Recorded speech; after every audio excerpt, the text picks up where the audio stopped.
Together for Peace, you're a manipulative douche, by the way. As much as this statement might seem strange to my subscribers, and as much as it will bother Together for Peace, actually, I think then I actually like it more. This statement might seem a little odd, but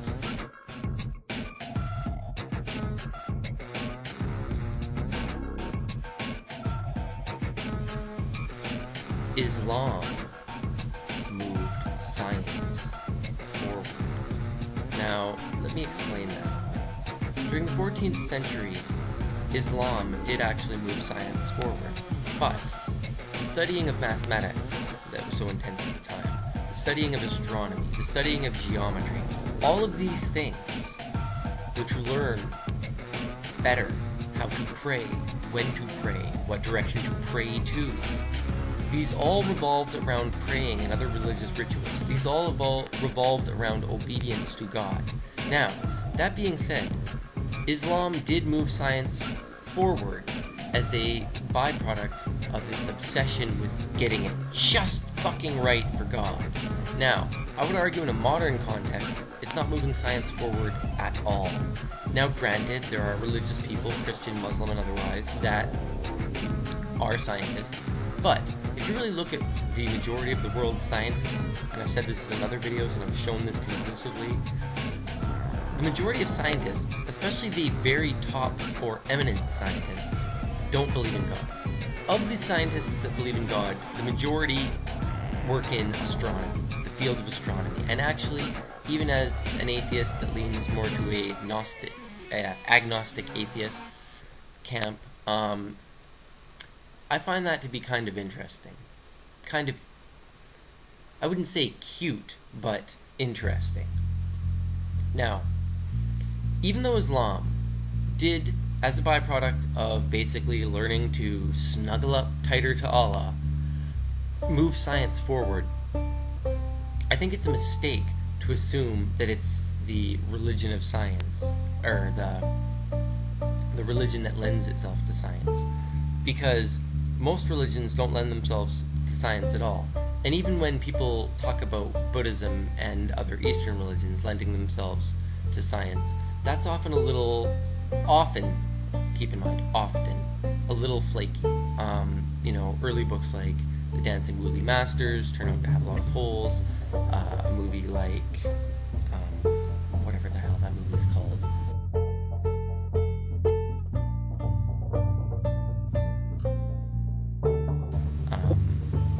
Talk about how far down the rabbit hole do you want to go. I'll put an annotation that says it. Anyway, whatever. There's all sorts of movies that try to draw on quantum physics and make bold claims that are often false. Now, religion, Christianity, and Islam, Judaism as well, but Christianity and Islam have so many verses, hadiths, against knowledge, self-knowledge, free philosophy, free thinking, the ability to question things. Not to mention the subjugation of women, which is intense. So, if you're a woman, don't even bother trying to think. So, to act as though religion moved science forward, or all these great religious thinkers, ran through and did so much for science, is false. And even when you look back at some of the great philosophers that believed in God, Spinoza wouldn't be a recognizable Christian person. In fact, Spinoza was excommunicated from Judaism, and was excommunicated in such a dramatic, over-the-top production that it's the kind of thing that if it happened to you, it would probably be deeply upsetting, talking about how much of a horrible little man he is, for questioning their God. And this is someone that believed in some form of God. Putting out candles down this long table, putting out the candles one by one in a row, people from the community and family there, him at the end of the table, still clinging to his crazy beliefs that Judaism doesn't have all the answers, and having to go through all that and then settling in where else? The Netherlands for much of his life, and moving around. So anyway, even many of the older philosophers that believed in God didn't believe in anything remotely similar to a Christian monotheistic God. So, and the referencing of people like Einstein, let's just get that out of the way right away. Einstein didn't believe in God. That is easy to find out if you actually take a real interest in Einstein and don't just watch a few YouTube videos about Einstein. But the religious people seem to think that because Einstein used the word like God poetically, the way Stephen Hawking uses the word like God poetically, because they're both pantheistic atheists, they can claim him as one of our own. Well, that's really sad.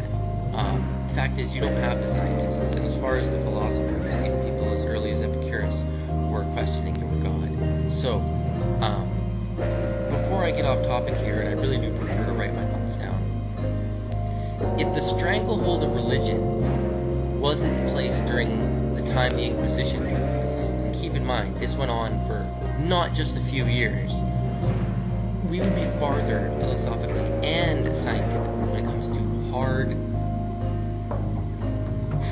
credible, and thoroughly researched science. Religion has definitely held us back. Now, that being said, I don't hate every person religious, and I accept moderately religious people, as I think it's better to take a fundamentalist and convert them into a moderately religious person, or take a moderately religious person and make them even more moderate towards social issues, or maybe make them non-theistic. I don't expect everyone to just change because I have a different view, unlike some atheists here. So, I will say this. If you are religious, pay attention to science and read it for yourself, and don't read your science where you read your religion. And if you don't want to read science when you're in church, that's fine. When you're in church, go to church. But respect science. It's what's given you the quality of life you have now, and it's the only thing that's been preventing things like early childhood death, all sorts of horrible diseases, death from pregnancy. Give science the respect it deserves, because I give your beliefs respect. Even though I don't respect them and believe them, I respect your right to have them. It's better to have religious people on side with the issues that matter, like population, the environmental crisis, etc., than argue with them philosophically to the end of time while the world burns. I may think I'm right about many things, but what I really care about is how we live on this planet and how we treat each other.